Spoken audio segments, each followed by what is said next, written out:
whatever behavior you don't like in your team, like maybe they're not consistent, maybe they're not disciplined, maybe they're super entitled, maybe they're drama queens, maybe they're whatever. Guess what, boo? So are you.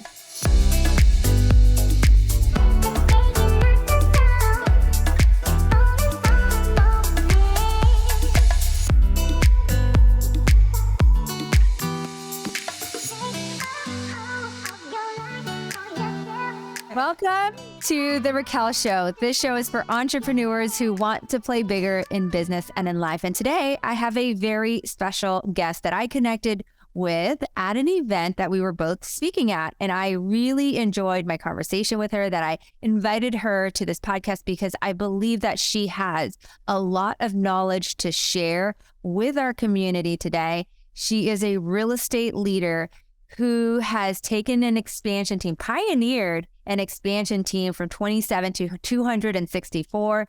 In addition, she owns a real estate transaction management company that processes 400 files. And if anyone knows about processing, that's a lot of files. And she's found her passion in coaching and speaking. So welcome to the show, Chelsea Wright. Thank you so much. I'm so excited to be here. I feel like Raquel, you and I actually, I don't know if you remember this, we met on Clubhouse like 3 years ago. And so like that's how I got in touch with Kenny and Connor Moraine and Wilson. Like Clubhouse was the original spot where we all met. And so isn't that wild? That is so wild. Definitely during COVID, because I got invited during that whole time of COVID, and then I had COVID and I was trying to get pulled up and I was like, don't pull me up. I have like COVID right now. And it was just, I just could not believe that whole app took off during 2020. Yeah. Are you still on it? No, I've never gone on it since then. You're probably still on it. So let's go. No, I'm not at all. It was like a weird dream. It feels like we were all living there for several weeks and then just like dropped it like hotcakes. So no, for sure. I mean, I couldn't believe how long people would be on it. Yeah. It was an obsession for a hot second. Yeah. Well, that's what happens when we want and fiend for like community and are just addicted to like connection and people. And I think that's just our human nature. And I really want everyone to figure out and find out who Chelsea is. So let's dive right into it. We hear a lot of growth in real estate. And as you kind of heard, she went from 27 to 264 on an expansion team, pioneering it without any model, without no like instruction, no playbook. So let's kind of deep dive into that first, because that will give us like some context of like where you're at even today and all the lessons that you had learned. Did that happen overnight? And then, what really happened? How did you really take that big scale? Because a lot of people don't do that. I think that I had the benefit of having a leader who really let me do things autonomously. And so the thing is that we would be given these like extraordinary challenges, and it was never a question of can we, it was always a question of how. And so when you're put in an environment where you're doing something for the first time, there's no one you can ask for help because no one else has figured it out. And you are just like kind of going off of this belief of like, okay, we're either going to fail or we're going to figure it out. And I think that has been like such an important part of my makeup as a leader, because there are like, I remember starting a transaction management company as a real estate agent, and so many of my fellow operational babes were like, absolutely not. You're a realtor. No one will trust you. Like you'll go after their deals. And I was like, I think that maybe a transaction management company made for agents by agents might be refreshing. Like I think people might really respond to it. And so all of the like things that I've endeavored to do, it's always been a question of like, how can I get there? And how quickly can I get there? And am I willing to make the sacrifices that it takes to get there quickly? Or am I okay with it taking a little bit longer? Because in going through expansion, we grew really fast. Like by the time I'd been put in the role, 3 months later, we were at 150 agents. And like day one, we didn't even have like a transaction process. Like there was nothing. Like you email a file, we don't know what happens. So to grow that fast, that quickly, you definitely learn firsthand what a toll it takes on your body, what a toll it takes on your family, what a toll it takes on your mental health. And so now I'm a little bit more mindful of like, how quickly do I want to get there while still not adopting a belief of like, is it possible? Like, of course it's possible because we can do anything we put our minds to. You give me chills because you take me back to the old days of pioneering expansion. And I mean, I totally understand of mental health, of the burnout, of the 24/7, all different time zones. So when we talk about like scaling from 27 to 264 to all the people that are listening, this is all time zone just because I know where this was birthed out of and where she was serving prior we were having this conversation. So this is all time zones. It's not just one area. So it felt like you were on the clock all the time. Would you? I mean, we were like, that's the crazy part. Like I remember a month where I didn't see the sun. Like I got to the office before the sun came up. I left the office around midnight. And there's something really beautiful about being so obsessed and to being so like just caught up in the fever dream of like accomplishing something that hasn't been done yet. And with that said, like entrepreneurs are at risk for suicide. They're at risk for alcoholism. They're at risk for a number of like mental challenges. And I was no exception. And so while like the achievement sounds sexy and it sounds glamorous, and it was, I was also an alcoholic, and I'm now 2 years sober, and I was chain smoking and I quit cigarettes. And so like there were a lot of other pieces to that puzzle that like definitely made me more conscientious of what I build now. So I own a real estate team here in Portland, Oregon. We're small but mighty. We're only a year and a half old. And so that's really exciting. I also own a transaction management company, and we've grown really quickly and we're doing really well. And then I coach leaders within the industry because I think that leaders, we're always pushing the envelope, but sometimes we forget to take care of ourselves to ensure that like we're in a really good space to push the envelope and that it's not going to like come crashing down on us a little bit later because we didn't get 8 hours of sleep or, you know, eat lunch that day. 100%. And you brought up some things that I kind of want to talk about because I don't think they're talked about enough. Is this whole mental health or this journey. Like I said, I'm like learning as we're having this conversation because we had to have different outlets during that time. And I think it is so why where I'm at today is because I had gone through the journey of building something so quickly, so fast. And then you realize, okay, is this how I really want my mental health to be, right? So what were some of the things that as you look back and you're like expanding, obviously there's lots of lessons. There's also lots of good too that came out of it that maybe an expansion, because a lot of people want to keep growing. They want to have, like we're in the start of the beginning of the year. They probably have bigger goals, right, this year than they did last year, especially real estate agents. Is what would you have wished you would have known when it came to growth and expansion? Yeah, I think that, you know, the beauty of growing and of like reaching for more is that there's always more to reach for. And so like, if you aren't actively trying to be better tomorrow than you were today, then you are to an extent like sitting still or going backwards, right? And so the careful balance becomes paying attention to what cost is associated with your growth.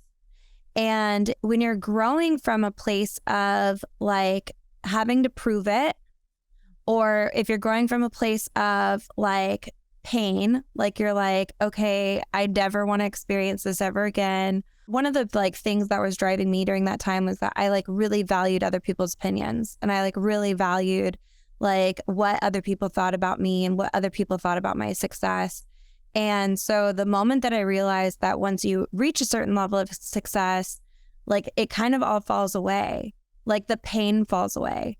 And then it becomes really difficult to like motivate yourself again. And then it becomes like really scary because you're like, wait, I just did all of this and the result isn't exactly what I thought it was going to be. And like, what's next, right?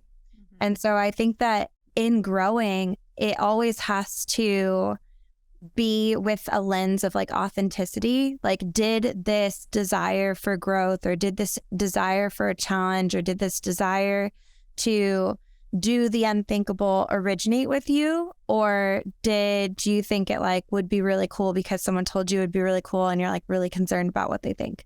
So true. And if you were given advice to somebody that's like looking to grow a team today, or going from like solo agent to putting leverage in their life, what advice would you give them when it comes to growing their own team? Yeah, I think that when you're trying to grow a team, one of the most important things that you need to consider is like, why? Like, I think that in our industry, it's like the next thing to do. It's almost like being a real estate coach, right? Like, you get really successful at real estate, you build a team, and then like you start coaching. And that's just like the natural evolution of things. You're on a panel and then you're all of a sudden a coach. Yeah, exactly. And so I think that because we have a lot of like monkey see, monkey do, we find a lot of people who are building a team because they think that it's what they're supposed to do and it's not what they want to do. And one of the beautiful things about real estate is that it offers you so much abundance to really differentiate yourself financially, but also entrepreneurially. So like if you wanted to sell 100 houses on your own and then go buy a laundromat or develop your own software for the industry, or fuck it, like go to Hawaii 6 months out of the year, like you can do whatever you want to do. And so I think that that's the biggest thing that I would encourage people to consider when they're growing a team, is that my coaching clients come to me and they're like, I don't know why I'm doing this. And I'm like, yeah, your team feels that. They know you don't know why you're doing it. And they don't know why they're there either. Mm-hmm. And so like, that's the biggest thing I would say. How do you help them self-discover why they're doing it? Mostly through questions like, what was your original motivation for wanting to grow a team? Like, I know you want to help people, but would helping people like at a volunteer homeless shelter on the weekends, would that satisfy that itch? Or do you really want to grow a real estate team? Like, is that really the thing you want to do? Or do you want to just mentor, right? Like, mm-hmm. You could help people without several $1,000s in overhead and the stress of scaling. Like, there's options. And granted, like I'm scaling a real estate team. So like, I'm very consciously aware of my commitment to the like grind and to the vision of like building something beyond yourself. Yeah. So you're growing this real estate team. How are you growing it a little bit different, knowing the experience that you have? And then also, how do you divide the time for your other companies, like the coaching, the speaking, as well as the transaction management company? Well, I think the beauty of doing expansion, you kind of had like 5 jobs at any one time. So when people are like, how are you doing your public speaking, your coaching, you run a transaction management company, and you have like a profitable real estate team, like how does that make any sense? You're like, yeah, I've kind of always had 4 jobs. So like, this is just the day-to-day for me. But back to your question, I think that, you know, when it really boils down to how we're doing things a little bit differently, one of the things that I am really passionate about is like empowering every person who is a part of our team to like treat it as if it was their own business, and to be accountable to their own business. So we don't tell them like to be in the office from like 9 to 12. We don't tell them that they should like, you know, do script practice. Like it goes without saying. Like if you want to sell real estate, you got to talk to people about real estate. And we have team standards, of course, but like I really try to encourage people to be creative and to like decide what their path is going to be, because there's so many different ways to skin a cat in this industry. And like, I am not fully committed to like one path versus another. Like I've seen people crush it by only doing open houses. I've seen people crush it by only doing door knocking. I've seen people crush it just on TikTok. Like at the end of the day, it's how many conversations are you having? What's the quality of those conversations, and how are you measuring them? Couldn't agree with you anymore. There is no right or wrong way to scale or grow a business in any industry. It's either going to be effective for the visionary and their leadership team and the people around them or not. There's always opportunity in different models. And I think even still today, the industry constantly changes and how we market on social media. We're always learning a new thing, and it's just keeping in touch with, there is no right or wrong way to scale it. It's got to align with you. Yeah, 100%. So when we talk about this transaction management company, I'm really excited about this because there's not a lot of agents that I know in this business that go, hey, one day I want to open up a transaction management company, and you're processing a lot of files. And is this for all different agents at different brokerages? Yeah. Is it just your team? So we run all different brokerages. We're in Oregon and Washington. We'll likely be expanding into California in the next year. What's been fun about owning a transaction management company was that I kind of did it for two reasons. One, when you scale a massive company through operations and then you step back into sales, you're like, there's no way I'm leaving all of my operational wisdom behind. This made us so much money and it was so efficient. And I have to do something with it, or I feel like what did I just go through? Right. And so with the transaction management company, another great benefit of it, starting at first before we really launched the team, was that it gave us the flexibility and the freedom to experiment. So whenever we wanted to do a new service, or if we wanted to, test out different administrative support, we had paying customers we could go to and say, hey, do you find value in this? And then they would kind of front the bill for the small team, right? Because the team wasn't putting somebody on salary. They weren't taking on that overhead. And so it really gave us the flexibility through the pandemic and through the interest rate changes to keep somebody on staff and to have the support that we needed without having that extraordinary overhead that most team leaders face. So yeah, it was a little strategic, but it's been great. I absolutely love that. And because I know a lot of real estate agents listen to this, they either have an assistant, and you just said, hey, Raquel, we do it in 2 states, all different brands, all different processes, all different brokerages, right? Is how do you, right? And this also goes for people, and I think this would be a really important question for those that have assistants. How do you streamline the process for efficiency, especially when they're recruiting agents that have come from a different brokerage and want to do it their way? We don't work with those people. That's it. It's really that simple. The thing is that I wouldn't ask a toddler what they want for dinner. Mm-hmm. So I'm not going to ask somebody who's never kept an admin on staff how to keep an admin on staff. And I'm not going to ask somebody who's never ran over 1,000 files in a year how to run 1,000 files in a year. You either hired us because you know that we're the experts at what we do, or you go hire somebody who isn't an expert and who will let you take them down a dark, scary path. We're just not here for it. And so I think that that's the biggest thing is we know what we're capable of. We know what works. We know what doesn't work. And while there's room to customize some of the messaging and customize some of the branding, there isn't room for somebody to tell us how we're going to process a file. You wouldn't walk into a 5-star Michelin chef's kitchen and then tell them how to make a chicken. Get out of my kitchen. That's how I feel. So you couldn't have said it any better. And I know that people that are listening to this are like, yes, because that's what assistants deal with. That's what support always deal with. Even in expansion today is that we're well, we did it this way, or I treat my clients this way. And that's the hard part of support is sometimes they bend a little bit and then it becomes really, really messy on the back end, right? Yeah.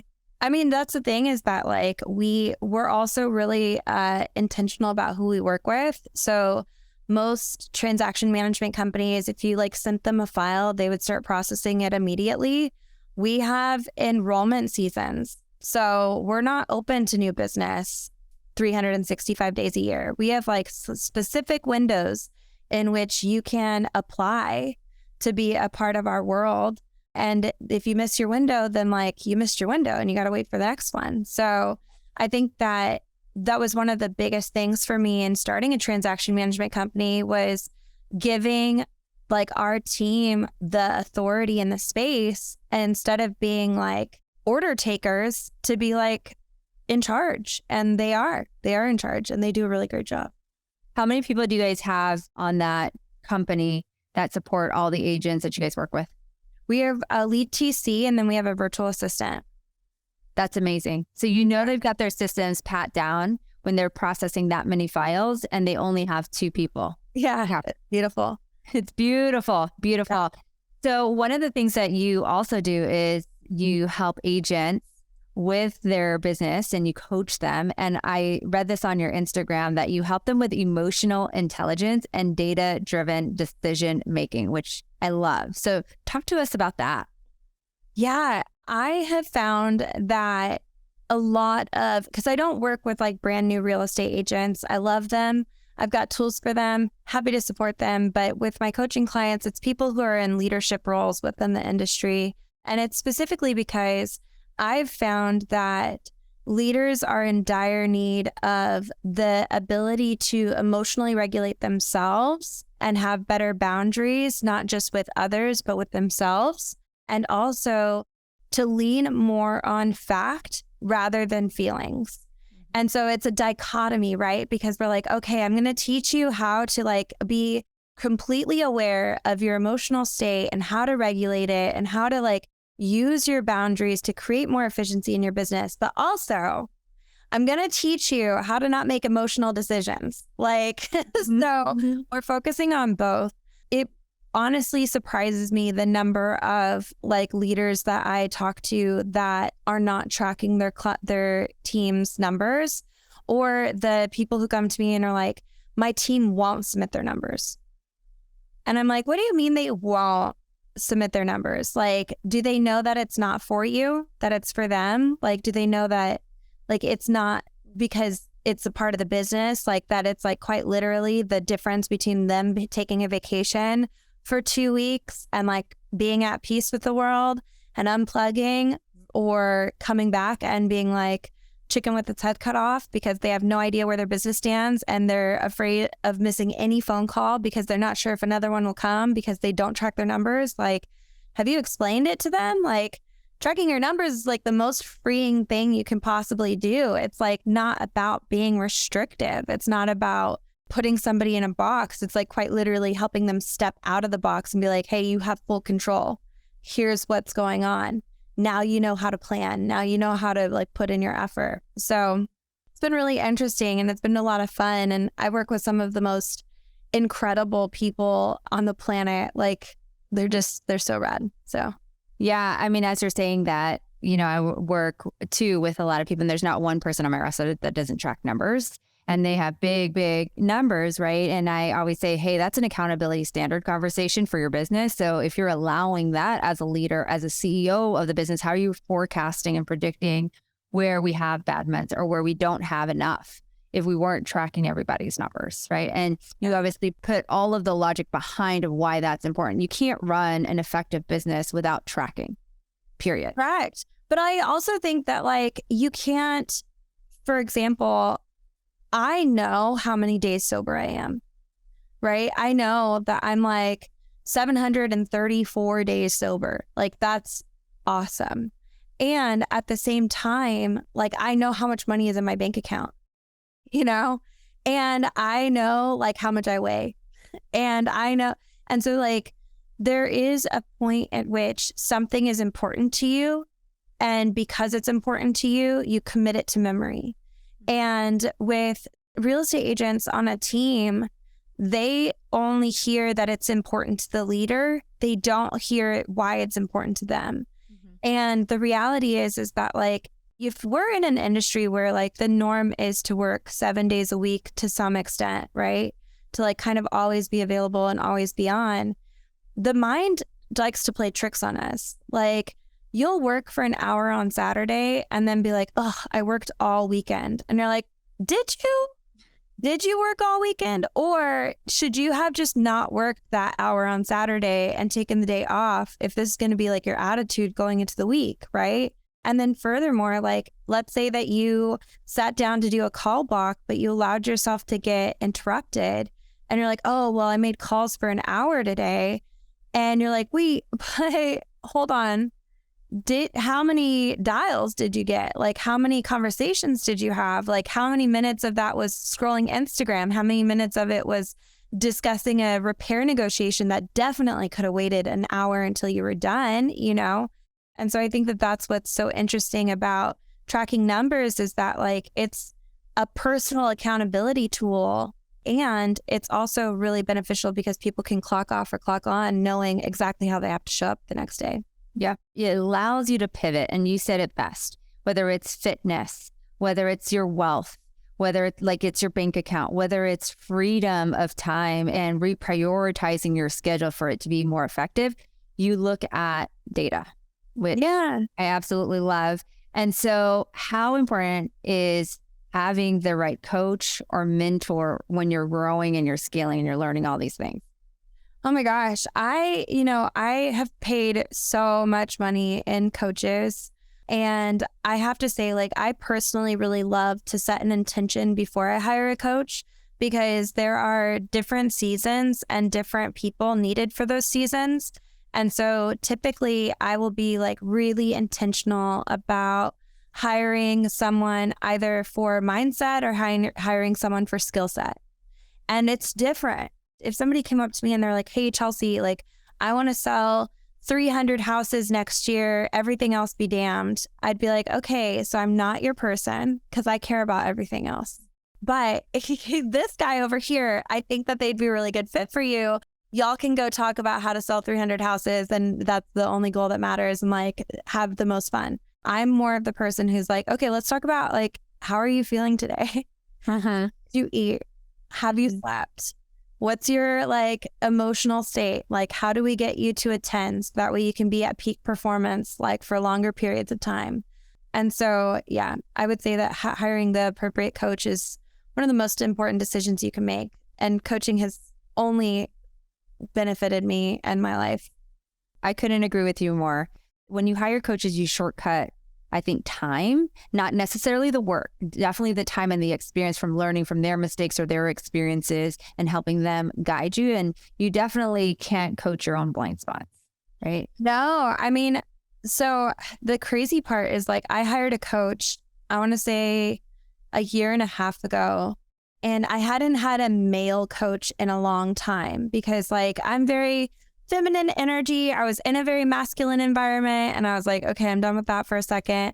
And I met this guy, and he's a phenomenal coach. And all we worked on was like, why am I at a place where I know more than my results? And like, how is my identity keeping me from achieving like what I want? And in just working with this one person, like I left my boyfriend of 9 years, like I like faced a ton of truths. I got my health right. I like started working out, built up a saving, like all the things. And it wasn't because he told me what to do. It was because he asked me questions that forced me to face my truth. And so like, I think that that's ultimately what coaches do, is that they are not educators. We are investigators, and we're someone that you pay to help you face your demons so that we are not facing them alone. And so that's why I love coaching. And that's why I love specifically working with leaders, because we've overcome a lot and we still have a lot to overcome. Yes. What are some of the lessons you've learned when it comes to coaching agent leaders or leaders in general when it comes to their growth or scaling their business? Because oftentimes I find even like your first hire, you know, there's a different mindset to that. Then when you have a team of people and you're no longer needed and you're actually just running the business, I think there's a period of time where even an agent actually goes through almost not necessarily a depression, but like, man, I'm not needed. But like, isn't that what you built the team for? Isn't that what you built the business for? And then they go really find their passion because you're asking them a series of all these why questions. Yeah. I think that the biggest thing for leaders is if your team is not the way that you want it to be, then it is completely your fault. Like, and that's the biggest piece is like, whatever behavior you don't like in your team, like maybe they're not consistent. Maybe they're not disciplined. Maybe they're super entitled. maybe they're drama queens. Maybe they're whatever. Guess what, boo? So are you. They did not lick that up off the ground. They are following your example. And so if you really want to transform your team, whatever issue that is driving you nuts, you need to start working on it in your life. And that's like been the biggest thing that I've seen work with leaders is that like you want your team to be more consistent. Where are you inconsistent in your life? Lean really hard into being consistent, and they're going to start to shape up or ship out because the environment changes. When you're that person, they're like, oh, I don't know if I align with you anymore. Oh, I could be like that. Yeah. I think that's one of the very, very important questions as you start to grow your goals or as you start to state bigger goals is who do I need to become in order to achieve this? Because it might not be the same person that you did to achieve your last year's goal, especially if you're doubling or you're tripling or you have this massive vision for your business is who do I need to become internally? How do I need to lead differently? I mean, identity is such a wild process. Like, I think it's so funny because our industry spends so much time talking about like limiting beliefs and like what things do you need to like eliminate from your vocabulary or from your mindset. And I think that for the most part, a lot of leaders have done that really effectively if they've learned how to like befriend their limiting beliefs, but they're less conscientious of the neutral ones. They're less conscientious of the beliefs that aren't necessarily harmful, but are like definitely holding them back. And so like that's always been really interesting too, is like once you get to somebody who is wildly successful, you're like, okay, well, confidence isn't an issue, right? And they're like, no, I'm super confident. And you're like, great. And then they're like, and I'm okay with money. And you're like, hold on. Yeah. Let's go. Let's revisit that. You need to explain. Let's dig into that a little bit more. Oh my gosh, I could talk about like identity and all the things when it comes to, mindset and like inner work, because I can totally like jam out about that. What are you most excited about? You've built all these things. You're now leading a team, right? You've got a transaction management company, a speaker, a coach. What are you most excited about? I love speaking. To be honest, I did speaking back in the day. When I was a little girl, I would sing in the choir and like at church and on stage. I danced. And so like there's something so uniquely magical about stepping on stage and having a message and having it like resonate with people. And there's just nothing like it. Like everything in this industry is beautiful and it has absolutely no limit.